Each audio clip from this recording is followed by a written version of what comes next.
ඉතින් පොන්සේක මහත්තයා ජන්නාතට කිව්වා දුවව කොහොම හරි කැමති කරගන්න කියලා. මේ වගේ අවස්ථාවක් ඇත්තටම මේ තරම්ම තරුණ කාලෙදි හම්බ වෙන්න ඉඩකු. හැබැයි ඒ වුණාට මේ ලැබෙන අවස්ථාවෙන් ප්‍රයෝජන ගන්න එකේ තියෙන වටිනාකම දිගින් දිගටම පැහැදිලි කරලා දුන්නම තමයි. ඉතින් කොහොම හරි ওই දේවලුත් එක්ක අනිවාර්යෙන්ම පොන්සේක මහත්තයාටත් ඕන කරන්නේ තමන්ගේ පුතාවත් මේ බිස්නස් එකට සම්බන්ධ කරගන්න. ඒ වෙනුවෙන් කරන්න පුළුවන් හොඳම දේ තමයි මේ වෙද්දි පොන්සේක මහත්තයා සිද්ධ කරගෙන යන්නේ. හැබැයි ඉතින් කෙවින් නම් මේකට කැමති නැහැ. මොකද කෙවින් කැමති නැත්තේ තමන්ගේ රහස හෙළි වෙනවා. තමන්ට මේ රහස රැක ගන්න තව බොරු ගොඩාක් කරන්න වෙනවා. ඉතින් ඒ බොරු දිගින් දිගටම කරගෙන යන්නේක අපරාධයක් විදියට දකිනවා.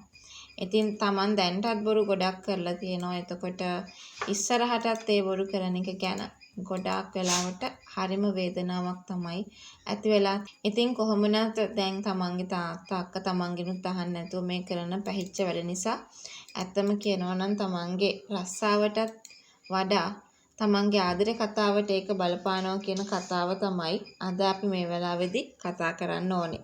ඉතින් කොහොම නැත් දැන් ජන්නාතල මේ ගැන කතා වෙනවා. ඇත්තටම දුවට හම්බෙච්ච හොඳ අවස්ථාවක් මේ. ඉතින් අනිවාර්යෙන් කැම්පස් ගිහින් හොඳටම ඉගෙන ගත්තා. ඒ වගේම තමයි නිම්නාවේ හොඳට වැඩ කරපු හින්දා ලැබෙන අවස්ථාවක් මේක. අනිත් එක තමයි නිම්නාවිගේ ගෙදර අය දන්නේ නැහැ. ඉතින් මේ ගොඩක් දුරට කෙවින් හින්දාම ලැබෙන තනතුරක් කියලා. ඉතින් හැබැයි දැන් මේ දේ තීරුම් අරගත්තේ නැති වුණත් දැන් මේ කට්ටිය කතා වෙනවා. ඉතින් මේක හොඳ අවස්ථාවක්. ඉතින් දුවගේ හිත හදන එක වැදගත් කියලා. හැබැයි ඉතින් අර දුවගේ ආරක්ෂාව ගැන හිතනකොට අම්මටත් මේක ටික සැරේ හා කියන්න පුළුවන් කමක් නැති තත්ත්වයක් තියෙනවා. මොකද අම්මටත් ජීවිතේට මොනවා හරි දරුවගේ වේවි කියලා බයක් ඇති වෙලා තියෙන හින්දායි එහෙම වෙන්නේ. හැබැයි ඒ උනාට හොඳ ආරක්ෂාවක් තියෙනවා. අනිත් එක ඕනනම් ඉතින් මංජිත එක්කම වැඩට යන්නත් පුළුවන් නේ. එතකොට මංජිත ළඟදී ආරක්ෂාව තියෙයිනේ. එහෙම නැත්නම් ඉතින් Tamanට හරි යන්න පුළුවන් නේ. ඉතින් අනිත් එක හැමදාම ගේ ඇතුළට දාගෙන ඉන්නත් පුළුවන් කමක් නැහැනේ. හොඳට ඉගෙන ගත්ත ළමයට රස්සාවකුත් ලබා දිය යුතුයිනේ. ඉතින් මෙන්න මේ ගැන තමයි දිගින් දිගටම කල්පනා කරනවා ඇත්ත කියන කතාව ගැන අද මම ඔයාට මේ වෙලාවේ මතක් කරලා දෙන්නයි මේ ලෑස්ති වෙන්නේ.